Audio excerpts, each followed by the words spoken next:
wabarakatuh.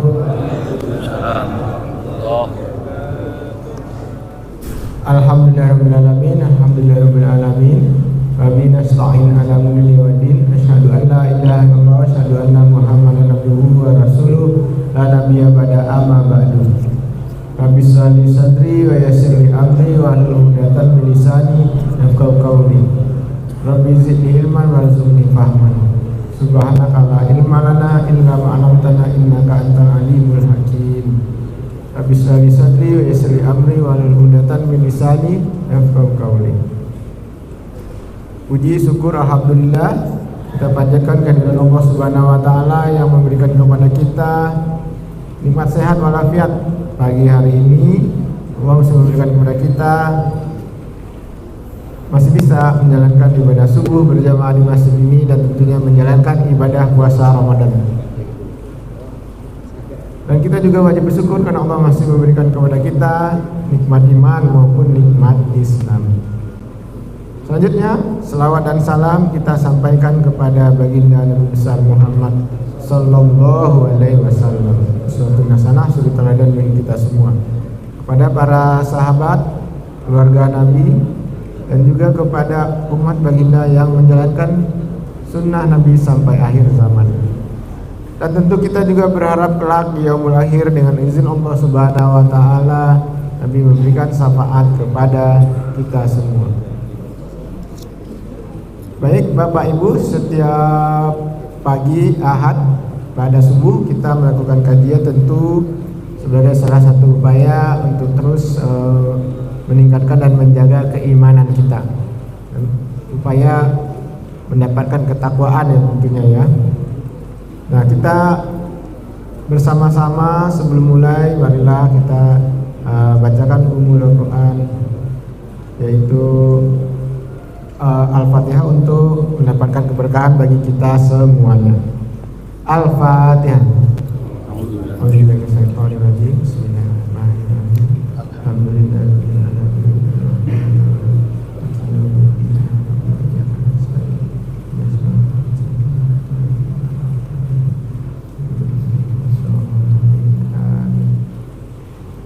Baik, lanjut Bapak Ibu. Berikutnya penyampaian materi oleh Pak Ustadz Kamil pada pagi hari ini. Temanya adalah mengenai hukuman bagi orang-orang yang murtad. Nah, ini untuk itu kita simak bersama. Nanti ada waktunya juga untuk tanya jawab tentunya. Kepada Pak Ustadz kita persilakan dengan Bismillahirrahmanirrahim. Assalamualaikum warahmatullahi wabarakatuh. Waalaikumsalam warahmatullahi wabarakatuh. Alhamdulillah, alhamdulillahilladzi an'amana bi ni'matil iman wal islam wa hiya 'adhamun ni'am. Asyhadu an la ilaha illallah wahdahu la syarika lah wa asyhadu anna sayyidina Muhammadan 'abduhu wa rasuluhu ba'dah.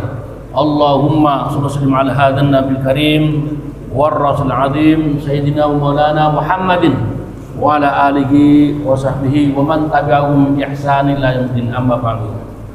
Yang sama-sama hormati para asatidz, orang tua semuanya, para bapak-bapak, ibu hadirin rahimakumullah. Melanjutkan kajian pada bulan yang lalu kaitan dengan masalah murtad ya. Karena keluar dari agama Islam. Kemudian juga pada bulan yang lalu telah dicontohkan beberapa perilaku yang mengarah kepada kekufuran atau kemurtadan. Nah, pada pertemuan ini kita akan bahas tentang hukuman orang-orang yang keluar dari agama Islam. Karena di negara kita memang negara yang bukan berdasarkan agama, berdasarkan negara agama, berdasarkan tidak negara agama, sehingga seakan-akan itu keyakinan itu bukan menjadi sesuatu yang bersifat keagamaan. Agama itu kadang-kadang sebagai kayak mainan aja gitu. Karena kan saya sering menemui beberapa kalangan orang-orang itu yang dulunya beragama Islam pindah. Begitu juga ada gitu kan. Orang tuanya, saya sering menemui beberapa orang yang kalau mereka masuk Islam kemudian ada nama-namanya keislaman gitu, nama Islam gitu. Hasanah gitu loh. Pasti ada hal yang nggak benar dalam keluarga. Saya lacak semuanya. Oh iya Pak, ada bapak saya dulunya ada yang Katolik, ibu saya Islam gitu. Ini kan persoalan tersendiri.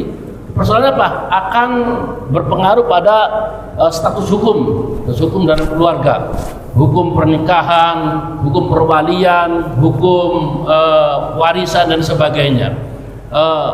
Bagi mereka-mereka yang tidak atau apa yang memahami tentang hukum pernikahan perkawinan dalam apa keyakinan ini, ya mereka menganggapnya biasa saja. Pada itu adalah melekat, sebenarnya itu melekat terkait dengan status daripada keluarga itu sendiri. Nah, maka bagi orang-orang yang murtad di sini sifat atau juga perbuatan disebut dengan riddah.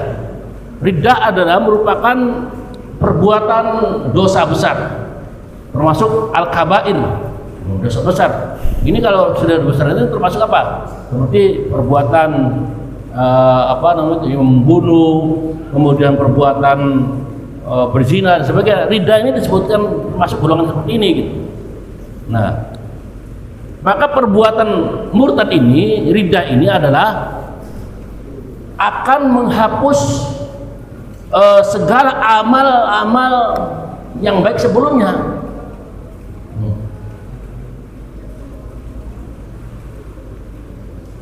Dan dosa ini akan dibalas dengan hukuman yang pedih di akhirat kelak. Karena apa?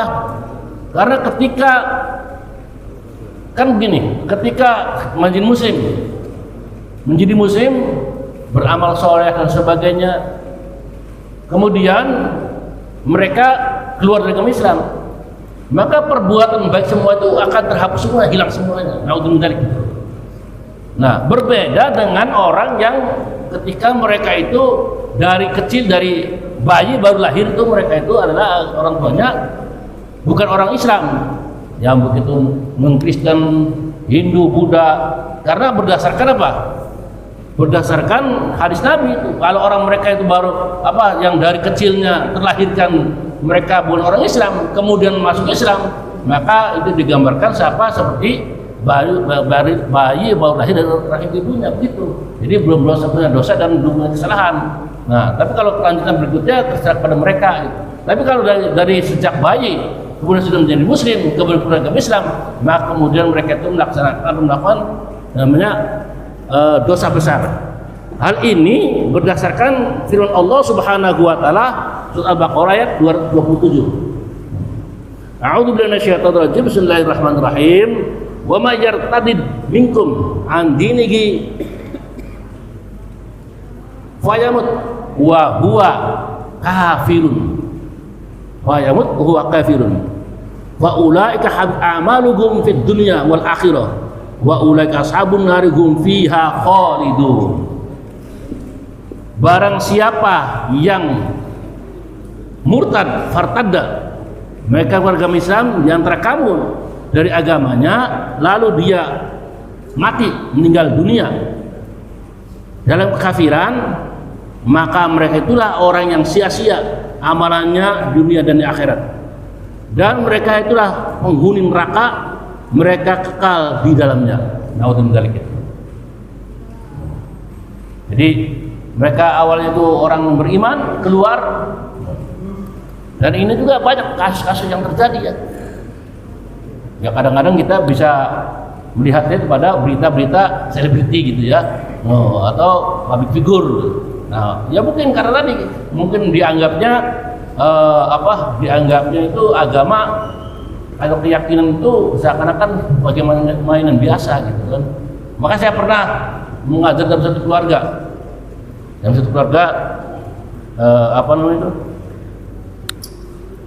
dari sejak TK itu di Al-Azhar, TK, SD, dasar. Itu mereka ibunya mengadu ke saya.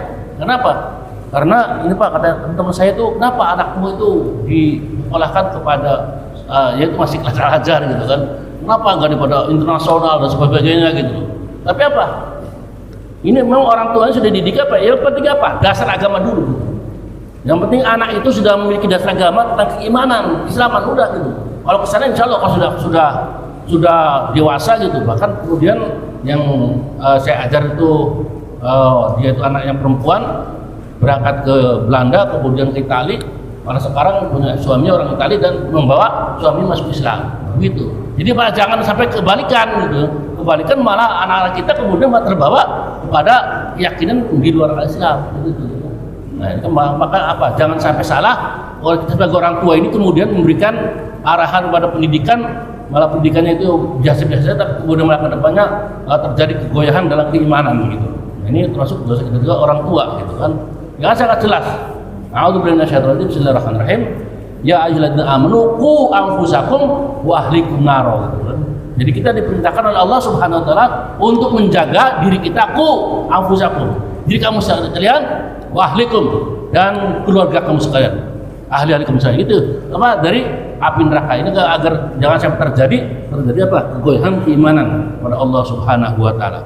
Kemudian dalam satu hadis Rasulullah SAW bersabda, "An Ibnu Abbas anna Rasulullah sallallahu alaihi wasallam qala, man baddala dinahu faqtulu." Ini hadis yang mengatakan seperti itu. Dari Ibnu Abbas bahwa Rasulullah SAW bersabda, barang siapa yang mengganti agama Islammu, maka bunuhlah dia. Salat sangat keras sekali.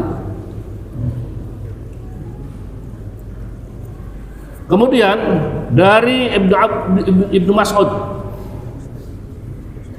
dikatakan anna Rasulullah sallallahu alaihi wasallam qala la yahillu damu imri'in muslimin illa bi ihdatsalathin kafara ba'da imanin wa zina ba'da hisanin wa qatli nafsin bi ghairi nafsin. Diriwayatkan dari Ibnu Mas'ud bahwa Rasulullah SAW bersabda, tidaklah halal darah seorang Islam kecuali ia menjalankan salah satu dari 3 perkara. Yang pertama, dia kafir setelah dia beriman. Kemudian yang kedua, berbuat zina setelah menjadi orang muhsan. Yang ketiga adalah membunuh orang yang dijaga darahnya. Itu ada 3 kelompok yang gambar oleh hadis Rasulullah SAW tidak halal. Yang pertama orang kafir, dan dia beriman, kemudian berbuat zina setelah dia menjadi orang muhsan, kemudian yang ketiganya membunuh orang yang dalam darahnya halal, gitu. Nah, makanya ini dianggapnya tidak hal orang tersebut darahnya itu. Hadis di atas menyinggung masalah kafir setelah beriman. Agaknya diperjelas lagi oleh hadis dari Rasulullah SAW dikeluarkan dari Imam Al-Qurtubi dan Baihaqi dari Jabir bahwa ada seorang perempuan yang bernama Ummu Marwan bertindak melakukan kafir setelah ia beriman. Kemudian Nabi menyuruh agar Marwan dianjurkan kembali lagi ke dalam Islam. Bila ia menolak, maka ia patut dibunuh. Marwan tetap menolak anjuran tersebut untuk bertobat dan kembali ke Islam. Maka ia pun kemudian diputuskan oleh Nabi untuk dibunuh. Dalam kaitan masalah ini juga, Abu Bakar telah memerangi orang-orang yang murtad dari bangsa Arab sehingga mereka kembali lagi dalam Islam. Bapak Ibu, ketika Rasulullah SAW wafat itu kan terjadi pergantian kepemimpinan. Kemudian para sahabat Rasulullah SAW itu menunjuk hasil keputusannya, kesepakatannya, siapakah yang selalu mengganti Rasulullah SAW ketika menjadi imam sholat. Maka sepakat Abu Bakar yang menjadi pengganti Rasulullah SAW. Karena ketika Rasulullah itu sakit, maka yang selalu menggantikan adalah Abu Bakar. Nah, ketika masa Abu Bakar itu naik menjadi khalifah, itu dihadapkan ada 2 kelompok yang menjadi tantangan bagi Abu Bakar Siddiq ini. Yang pertama, orang-orang masuk Islam, awalnya masuk Islam kemudian keluar lagi menjadi murtad. Maka pada waktu zaman Abu Bakar ada disebut perang Riddah. Perang Riddah ini adalah perang memerangi orang-orang yang tadi masuk Islam kemudian keluar lagi dari murtad. Dan bahkan ketika masa Abu Bakar ini, ketika melawan orang-orang murtad ini, terdapat banyak sahabat Rasulullah itu yang wafat, yang menjadikan kekhawatiran dari Umar bin Khattab. Banyak sahabat-sahabat Rasulullah yang hafal Quran, kemudian banyak yang meninggal dalam peperangan. Akhirnya Umar bin Khattab mengusulkan agar dilakukan penulisan pembukuan Al-Quran. Walaupun ini diperdebatkan kaitan bahwa pembukuan Al-Quran itu tidak ada peninggalan Rasulullah, maka dianggap sebagai bid'ah. Tapi ini kan bid'ah yang baik. Kalau nggak ada penulisan Al-Quran, nggak ada pusat-pusat Al-Quran itu. Ini kan usul daripada Umar bin Khattab, yaitu ketika banyak orang-orang penghafal Quran banyak meninggal karena perang riddahnya, perang melawan orang-orang murtad. Nah, kemudian yang kedua adalah Abu Bakar juga menghadapi orang-orang Islam yang tidak mau membayar zakat. Maka pada zaman Abu Bakar Siddiq itu orang-orang tidak mau bayar zakat itu diperangi. Atau kalau sekarang ini kan masih pada tataran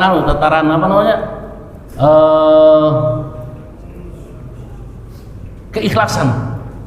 Kalau zaman Abu Bakar itu sampai dilakukan investigasi, orang-orang yang mampu kemudian bayar zakat itu diperangi, sampai diperangi. Ini kan menjadi kritik juga ya. Terlepas dari pada beberapa minggu yang lalu itu pernyataan dari pejabat kita yang terkait dengan masalah zakat gitu ya.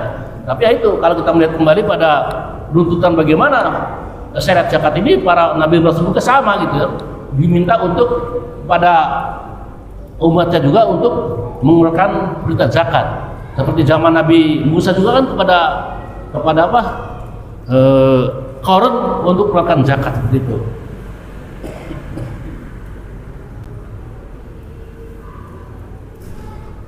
Ya, tidak ada seorang pun ulama yang berbeda pandangan dapat mengenai kewajiban terkait hukuman bagi orang yang murtad bila tidak mau bertobat dan kembali lagi kepada ajaran Islam. Hanya saja di kalangan para ulama ada perbedaan pendapat mengenai orang bagaimana kalau terjadi ini pada orang perempuan yang mereka itu murtad, gimana gitu. Seperti di sini Abu Hanifah mengatakan orang perempuan yang murtad, orang Islam perempuan keluar agama Islam, maka menurut Abu Hanifah tidak boleh dibunuh, tetapi dipenjara saja. Setiap hari dianjurkan untuk kembali lagi untuk bertobat dan kembali lagi dalam Islam. Demikian pula seterusnya sehingga ia mau kembali dalam Islam sampai ia mati. Ia tidak boleh dibunuh karena Rasulullah SAW melarang membunuh para wanita. Dilarangnya perempuan ketika murtad boleh dibunuh karena berdasar kepada larangan Rasulullah untuk membunuh para kaum wanita.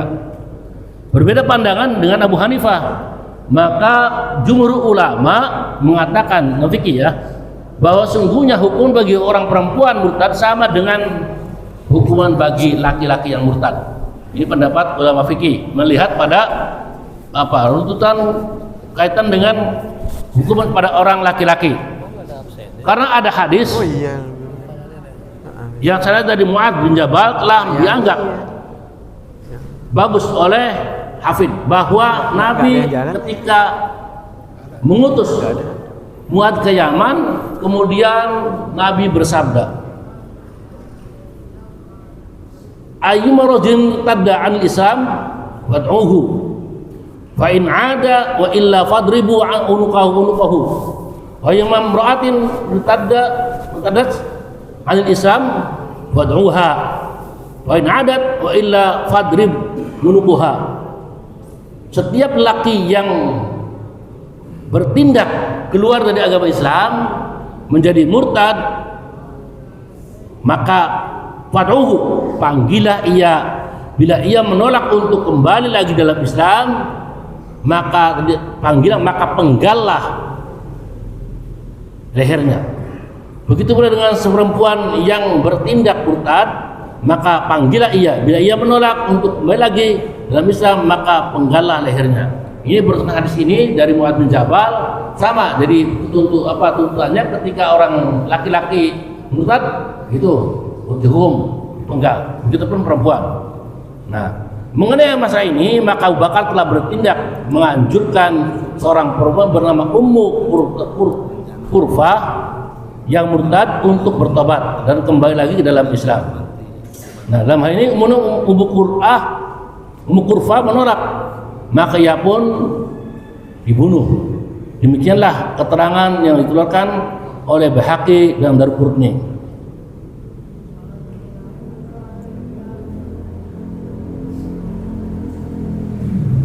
Agaknya pandangan ini ada Abu Hanifah, yang Abu Hanifah itu melarang untuk dibunuh, disanggah oleh bahwa larangan Nabi membunuh para wanita itu hanya berlaku ketika pada saat terjadi peperangan, karena para wanita itu lemah dan tidak ikut campur dalam perang pada waktu itu.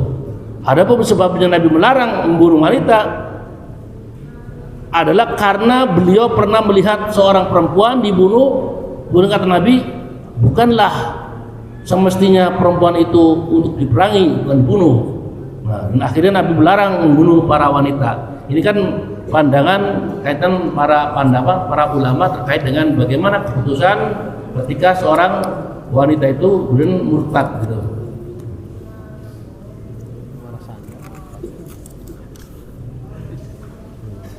Nah, oleh karena itu terdapat hikmah bagaimana penerapan ketika dilakukan hukum orang murtad itu harus dibunuh. Islam sebagai jalan yang sempurna, sangat tegas semuanya ya. Jadi Islam itu adalah dikatakan al-Islamu ya'lu wa la yu'la alaih. Agama Islam tinggi, tidak ada yang tinggi lagi gitu loh. Terlepas bagaimana sekarang itu ramai di media sosial itu perdebatan Islam sebagainya, tapi sesungguhnya Islam itu sangat lengkap dalam ajarannya itu. Nah, sebagai jalan sempurna dalam kehidupan, Islam sebagai agama sesuai dengan segala macam zaman telah berlaku. Seperti bagaimana Islam mengajarkan tentang ibadah, bagaimana tentang tuntunan dalam ajaran Islam. Islam mengajarkan tentang etika moral,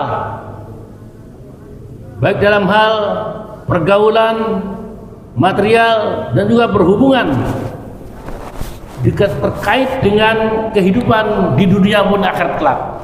Karena hanya ajaran Islam yang mengatur manusia itu, sejak kita itu apa? Bangun tidur sampai kita kembali, sampai kemanapun diarahkan semuanya. Bukan menganggap bahwa ajaran Islam kemudian merasa terbebani, salah. Karena Allah Subhanahu wa taala itu berfirman apa? La yukallifullahu nafsan illa wusaha.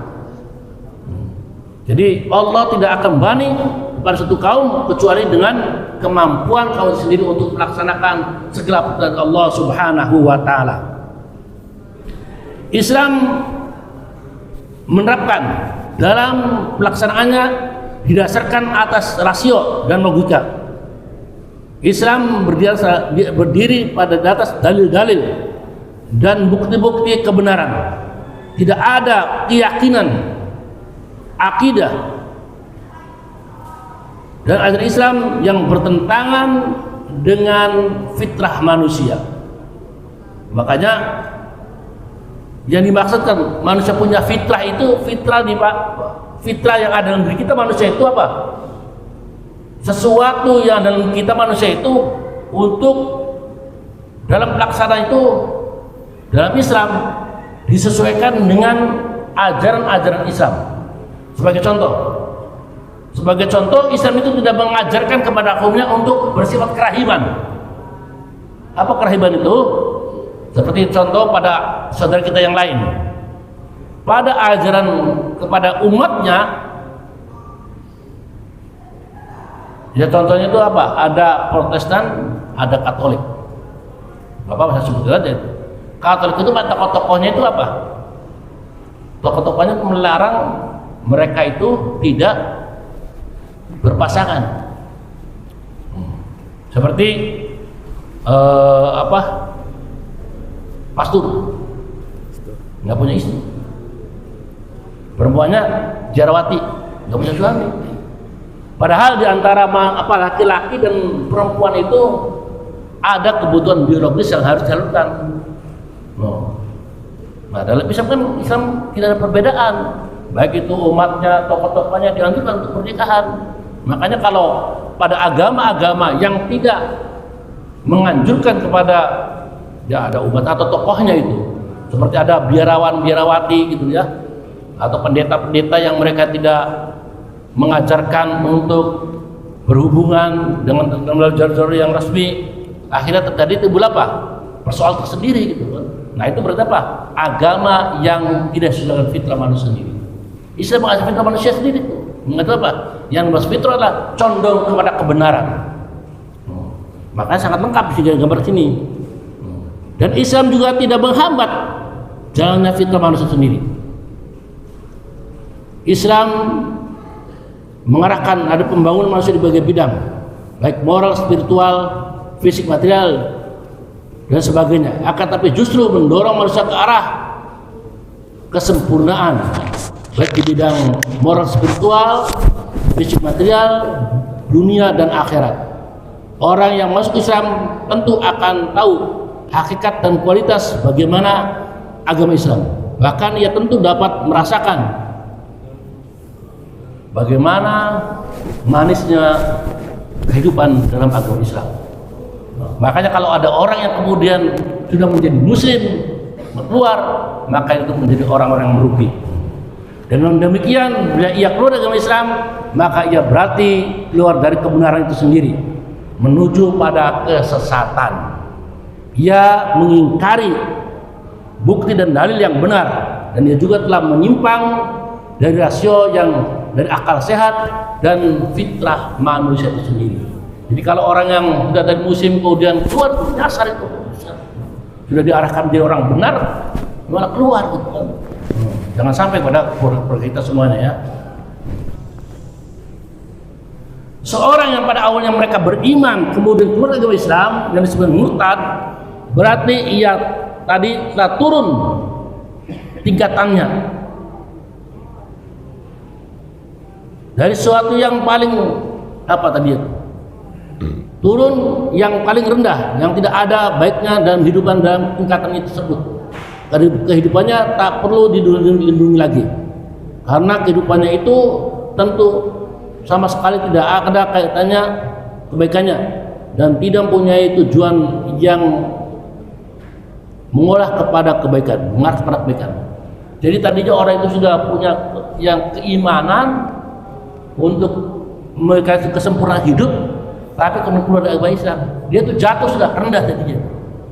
Jadi orang-orang yang mereka itu tidak punya keimanan, bahkan apalagi keluar dari Islam yang tidak tujuan jelas kan. Islam itu mengajarkan kepada apa? Tujuan jelas apa? Jelasnya untuk menuju kepada apa? Kan itu Rabbana atina fid dunya hasanah wa fil akhirati hasanah wa qina adzabannar. Baik di dunia ini kemudian perbaikan di akhirat dan terbebaskan dari api neraka. Nah itu tujuan orang Islam seperti itu. Nah ini sudah diarahkan untuk menjadi beriman selamat dunia akhirat, malah dia keluar dari sesat itu.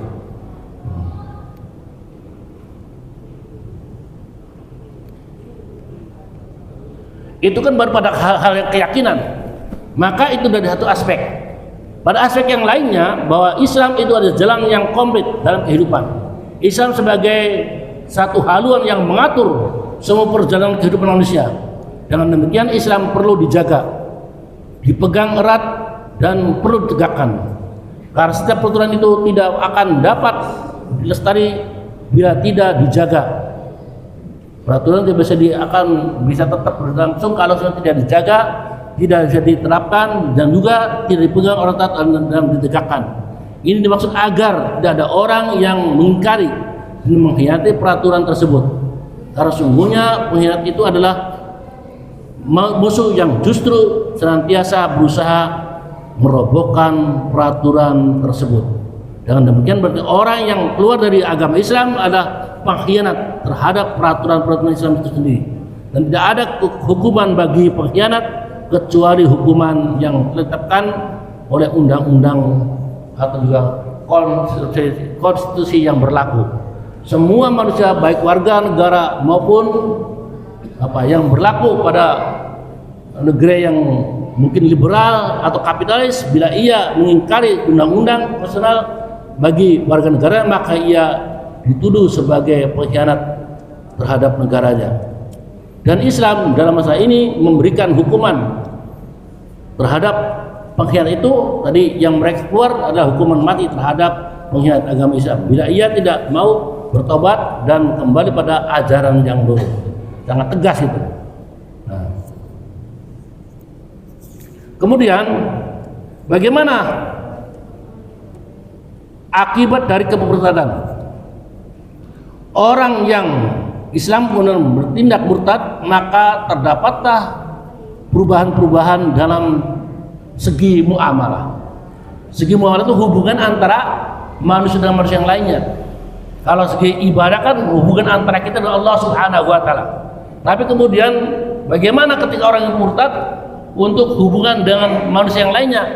Nah, yang pertama yang berdampak akibat perbuatan murtad ini, yang pertama berdampak pada perkawinan. Jika suami atau istri murtad, maka putuslah hubungan perkawinan mereka. Jadi hubungan ada pernikahan, kawin, putus statusnya. Karena ridahnya itu, akibat perbuatan murtadnya itu dari salah satu pihak, baik itu istri, suami maupun istri, merupakan satu hal yang mengharuskan pisahnya mereka.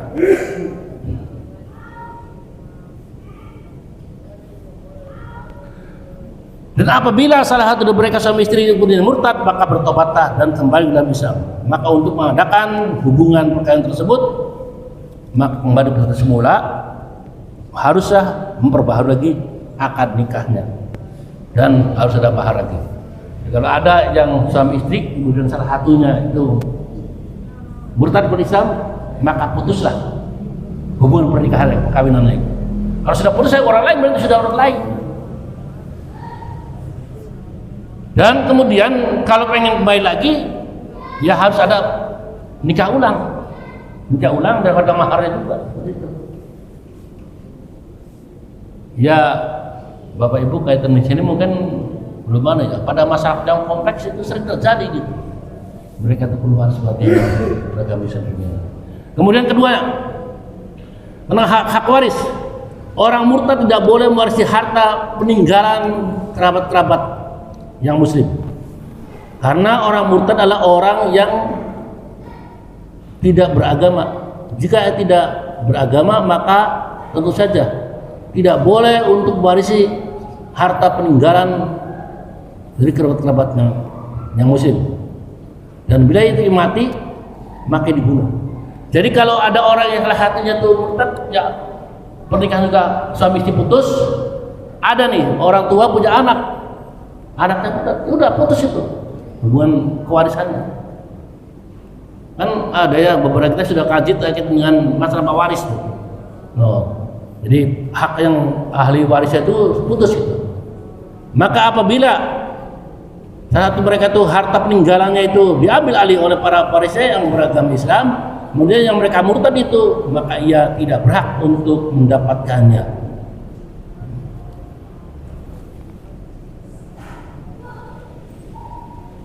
Hukumnya apa? Dianggap bagi mereka yang sudah agama Islam, sejak ia murtad, maka ia dianggap sebagai yang hukumnya sebagai mayat, putus.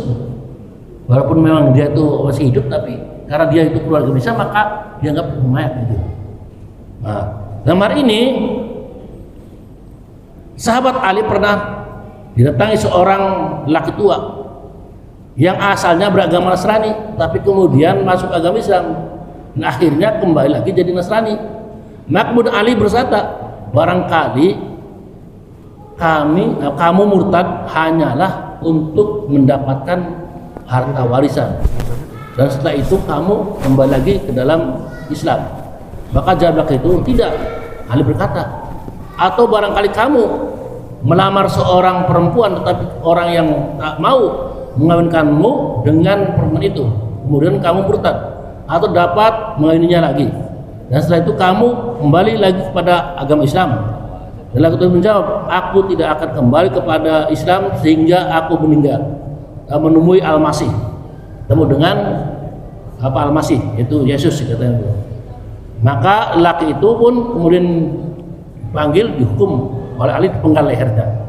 Kemudian harta peninggalannya diserahkan kepada anaknya yang beragama Islam, karena orang tua tadi menjadi orang kembali lagi pada Nasrani. Kemudian hak kewaliannya. Hak kewaliannya itu apa? Orang yang murtad tidak punya hak perwalian terhadap orang lain. Ia tak boleh menjadi wali dengan akad nikah anak perempuannya yang muslim. Nah, makanya seperti kebetulan adik saya itu menjadi kepala KUA di wilayah Taman Sari, Bapak ya. Taman Sari itu Jakarta Barat kota itu. Itu sering mengurus seperti tadi itu orang-orang yang masuk Islam dan sebagainya. Jadi lebih banyak dia itu ngurus menjadi kepala KUA itu yang menjadi wali hakim, karena di wilayah Glodok sana itu banyak orang-orang yang baru Islam sebagainya gitu. Nah, karena tadi perwalian itu apabila mereka itu beda keyakinan, ya tidak bisa, tidak sah itu perwalian ketika terjadi pernikahan.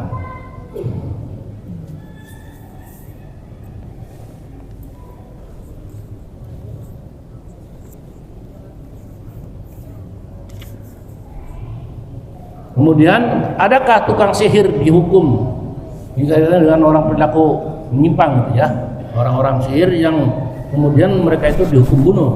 Para ulama sepakat bahwa sihir itu punya pengaruh dan dihukumi bagi mereka itu orang-orang kafir. Orang sihir maka kafir orang yang menghalalkan sihir. Orang sihir itu sudah keluar dari agama Islam. Tapi meskipun demikian, para ulama masih ada perbedaan pendapat. Apakah pengaruh itu secara hakiki atau hanya rekan saja? Dan para ulama juga berpendapat, apakah sihir itu perbuatan kafir atau tidak? Jadi jelaslah mengenai tukang sihir itu, para ulama masih terdapat berbeda pandangan, berbeda pendapat. Abu Hanifah, Imam Malik dan Imam Ahmad mengatakan bahwa tukang sihir yang memperdalam ilmu sihir dan mengamalkannya maka dihukum bunuh tanpa dianjurkan bertobat kembali karena ia berbuat kafir. Jadi orang tukang sihir itu sudah berbuat kafir. Kan ada hukum yang ketika kita itu diperbolehkan untuk menuntut ilmu, yang tidak boleh itu untuk ilmu sihir gitu. Karena ilmu sihir ketika belajar saja untuk bisa keluar dari agama Islam. Abu Hanifah, Imam Malik dan Ahmad mengatakan bahwa tukang sihir yang berdalam ilmu itu, maka kemudian dia mengamalkannya, maka hukum kafir. Pengikut Imam Syafi'i dan Imam Dahiri mengatakan bahwa bila tindakan dan ucapan sihir itu dianggap kufur, maka tukang sihirnya menjadi orang yang keluar dari agama Islam, jadi murtad. Dan akhirnya hukum riddah orang yang murtad berlaku juga untuk dia itu dihukum. Tapi kemudian kalau dia bertobat maka bisa diampuni. Sebaliknya, bila ucapan dan tindakan orang sihir itu tidak dianggap kufur, maka tukang sihir tidak dibunuh. Ia bukannya orang kafir, tapi hanya sekedar dia itu melakukan dosa besar. Yang jelas, perbuatan sihir dan perbuatan maksiat termasuk dosa besar. Tukang sihir tidak boleh dibunuh dengan dalil tindakan sihirnya itu, kecuali bila ia mentiadakan mengetikadkan halalnya perbuatan sihir. Nah, kalau dia itu kemudian tukang sihir kemudian dia meyakinkan perbuatan sihir dibolehkan, maka itu tetap berarti dia seorang murtad. Jadi yang menyebabkan murtadnya adalah penghalalannya terhadap apa yang diharamkan oleh Allah Subhanahu wa taala. Perbuatan sihir itu haram, kufur. Nah, kalau dia itu kemudian menghalalkan perbuatan itu, maka dianggap dia itu keluar dari Islam dan bukan tindakan sihirnya. Hal ini sebagaimana dalam firman hadis Rasulullah SAW, dalam sabdanya Rasulullah, hindarilah oleh kalian 7 perkara yang menghancurkan. Kemudian Rasulullah bertanya, apa saja 7 perkara itu ya Rasulullah? Rasulullah bersabda, 7 perkara adalah, yang pertama adalah asyirku billah. Yang pertama, syirik pada Allah Subhanahu wa taala, menyekutukan Allah Subhanahu wa taala. Yang kedua, asihru, perbuatan sihir. Ketiga, wa qatlul nafsil lati haramallah, membunuh orang yang telah diharamkan oleh Allah Subhanahu wa taala. Itu termasuk kan besar gitu ya. Apalagi kemudian nanti pada bab berikutnya terkait dengan kaitan had, hukuman terhadap orang sebenarnya hirabah. Hirabah itu seperti perbuatan yang kelakuan apa namanya itu, begal gitu loh. Orang begal kan orang baik-baik dibegal gitu ya, udah dirampas hartanya, dibunuh gitu. Kemudian nanti ada perintah seperti ini. Nah, kemudian memakan harta anak yatim. Memakan harta anak yatim ini kan termasuk dosa besar gitu ya. Makanya kan salah satu asbabun nuzul, sebab turunnya ayat Al-Qur'an yang terkait dengan faraid. Faraid itu apa Bapak Ibu? Lalu pembagian harta warisan. Dikarenakan apa? Dulu pada zaman jahiliyah, ketika anak yatim itu ditinggalkan orang tuanya, maka harta itu dikuasakan pada walinya. Walinya siapa? Ya walinya itu dulu tuh ada, mungkin ada pamannya, bibinya, terkatnya. Nah, ketika anak-anak masih kecil ditinggal orang tuanya, itu harta tersebut kemudian apa? Dianggap kemudian milik itu, walinya itu. Dan ketika anaknya dewasa tidak punya harta warisan, nah maka dianggap apa? Orang termasuk orang yang menghancurkan agama ini, anak yang memakan harta anak yatim. Kemudian memakan barang atau harta riba. Riba juga sama itu kan. Dulu ketika zaman jahiliyah seakan-akan riba itu dilegalkan. Masih ada sekarang juga apa? Kalau tip apa? Yang dulu kita barangnya bank keliling. Sekarang juga apa? Online apa? Online itu tuh buat apa? Orang minjam duit kemudian ketemu itu apa? Kayak ada rentenir. Sekarang kan berlaku kan ada anak yang akibat minjam duit kemudian bertumbuk itu. Apa pinjol ya, pinjol. Sama itu, pinjol juga termasuk riba itu kan. Banyak kasus yang terjadi terjadi perceraian itu karena judo dan pinjol itu. Juga judi, pinjam online juga kan ada kasusnya, minjamnya bawahnya katakan 1 juta sudah bertumbuk. Itu riba itu. Jadi perilaku dari sudah ada, bahkan Nabi itu sudah mengingatkan. Kemudian lagi lari dari medan perang. Walau alam kaitan dengan sekarang Iran dengan Amerika ya. Iran dengan Amerika itu kan makanya siapa namanya tuh? Ali Khamenei gitu kan. Ali Khamenei itu kan dalam video-videonya apa itu kan, yang menghadapi Allah nggak bisa, nggak ada yang informasi awalnya kan dia mengumpat apa sembunyi sebagainya bisa ada. Kenapa? Karena di hadapan apa? Termasuk orang yang merusak, menghancurkan itu ketika dalam perangan berlari. Ini harus dihadapi. Kemudian menuduh zina kepada wanita yang baik-baik, yang orang yang beriman. Itu sudah dijelaskan pada minggu yang lalu, 4 bulan yang lalu. Ibnu Hazm telah mendapat beberapa dalil ulama yang mengatakan kufurnya tukang sihir dan wajib bunuhnya. Sudah sah bila tindakan sihir itu bukan tindakan kufur. Bila bukan tindakan kufur, maka tidaklah boleh membunuh tukang sihir. Karena Rasulullah SAW bersabda, la yahillu damu mri'in muslimin illa bihda thalathin, kufrin ba'da imanin, wa zina ba'da ihsanin, wa sin binafsin. Seperti pada yang di atas tadi dikatakan, tidaklah halal dari orang Islam kecuali yang menjalankan satu daripada 3 perkara: kafir setelah beriman, berbuat zina setelah menjadi orang muhsan, membunuh orang yang dijaga darahnya. Jadi menurut hadis ini orang yang tukang sihir tidak ada, makanya menurut Ibnu Hazm ini adalah suatu yang tidak termasuk dalamnya. Jadi orang berbuat sihir itu tidak termasuk orang kufur. Padahal tukang sihir ini bukan orang kafir setelah beriman, bukan pembunuh. dan bukan pula orang yang muhsan dan juga orang yang perbuatan zina.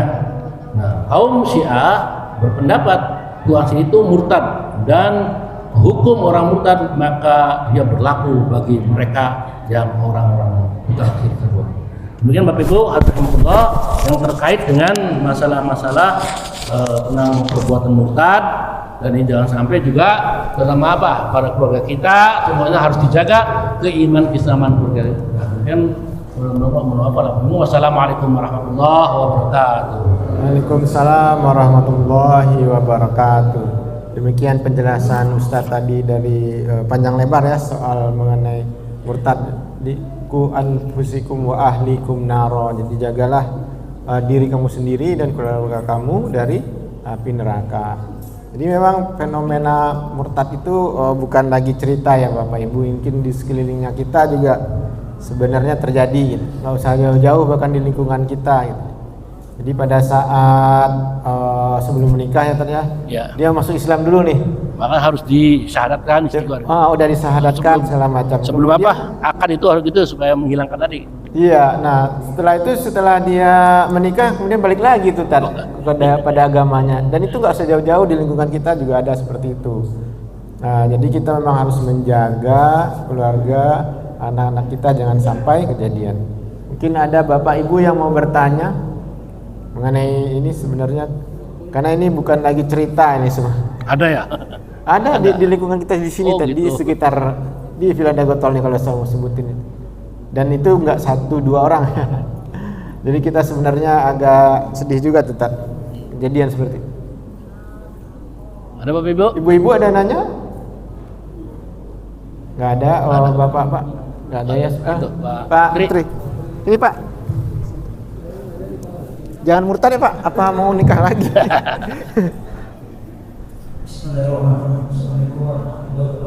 Waalaikumsalam warahmatullahi wabarakatuh.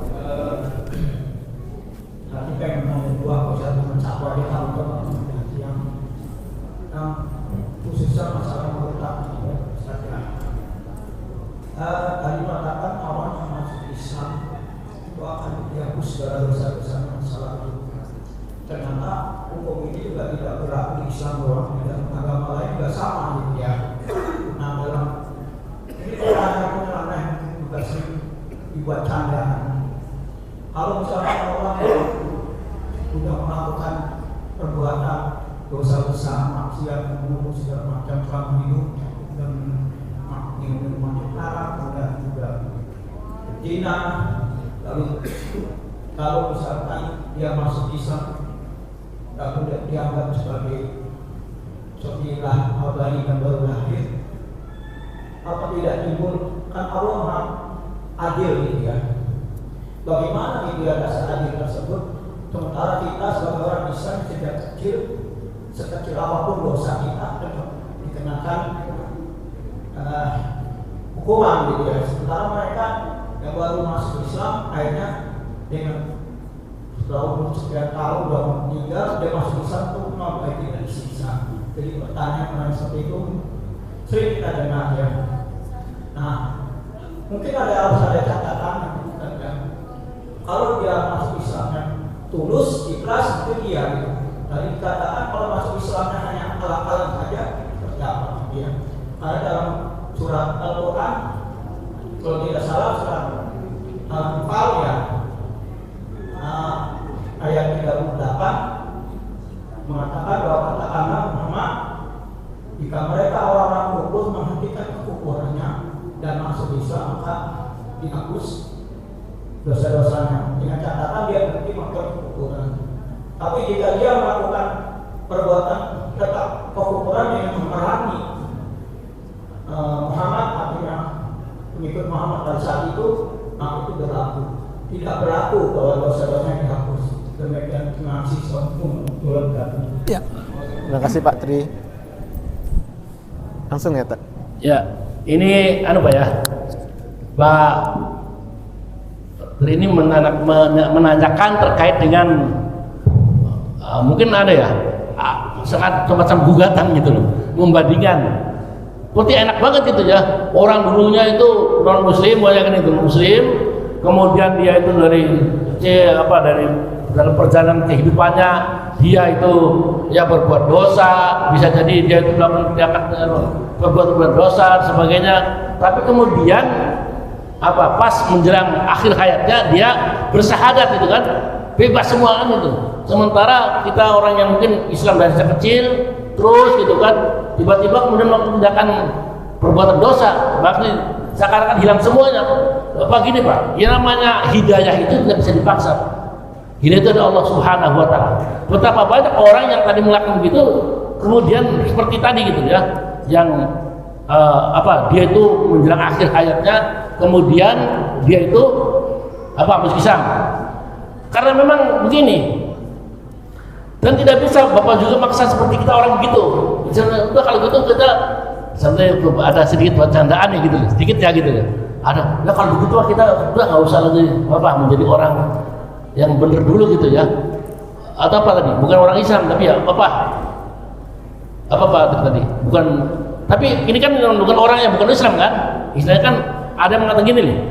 Saya sering juga mendengar narasi-narasi kepada orang-orang yang berbuat gitu.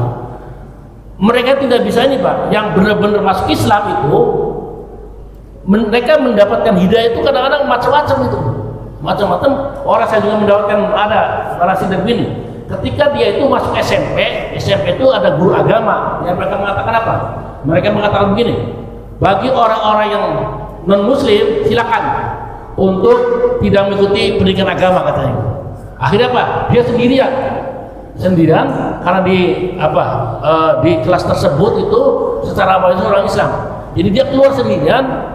Kemudian dia masuk di kelas yang kosong, malah dia itu dimakan nyamuk. Dia mikir, kalau saya tiap ketemu gini dikeluarkan terus, saya bisa gatal dengan nyamuk gitu. Tapi dia itu belajar dari selama SMP sampai masuk SMA masih pada keyakinan yang lama gitu. Tapi dia itu masuk pada pendidikan agama Islam. Pas SMA dia masuk Islam. Karena kalau saya itu tidak dikeluarkan oleh guru dari awal gitu, tidak merasakan ada gigitan nyamuk, saya itu masih agama lama katanya. Jadi hidayah saya itu karena digigit nyamuk gitu. Kan itu tidak bisa langsung sebanyak-banyak dia itu masuk Islam gitu. Jadi ada perjalanan juga gitu. Nah, dan saya juga pernah ketemu Pak Tri, saya pernah cerita gitu. Saya ketemu dengan orang Jogja, kebetulan namanya Joko ya gitu.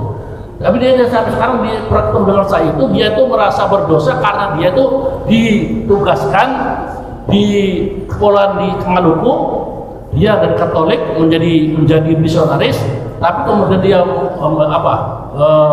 mendapatkan kena penyakit, akhirnya dia masuk Muslim. Kan dia dia dalam perjalanan sekali-kali kehidupan keras, bahkan yang tadi karena dia itu menjadi seorang pastor itu sampai dikatakan dia itu katanya namanya di gereja itu pastor itu berkuasa penuh, milih itu namanya birawati itu udah berapa gitu, dia ngaku udah semuanya, ngakuin semuanya gitu kan. Nah, kemudian itu dipaksa begitu, ya nggak bisa juga gitu kan.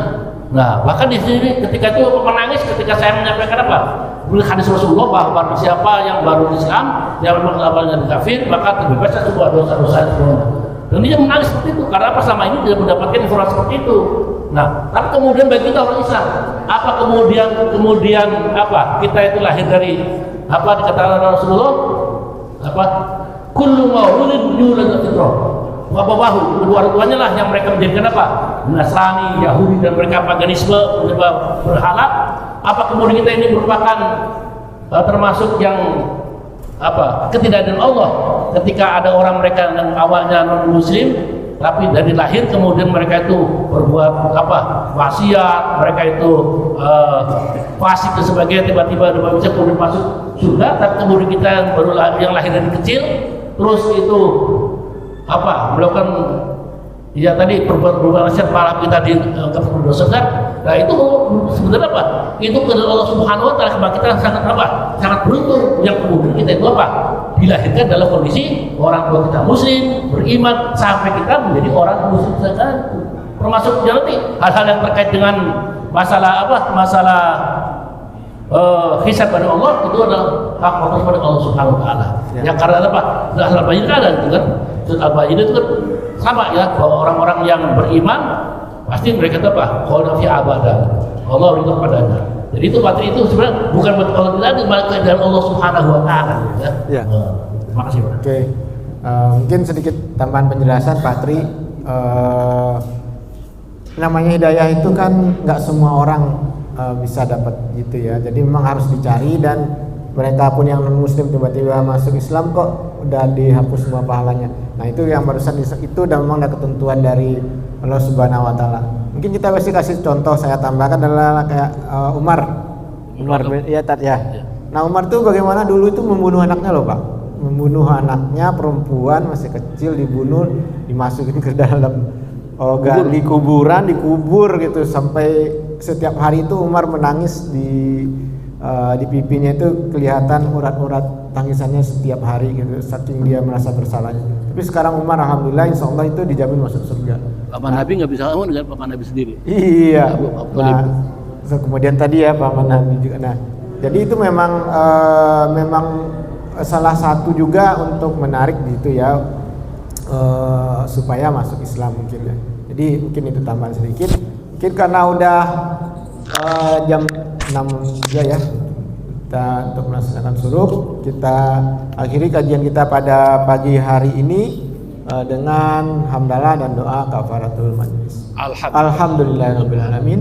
Subhanakallahumma wa bihamdika asyhadu an la ilaha illa anta astaghfiruka wa atubu ilaik.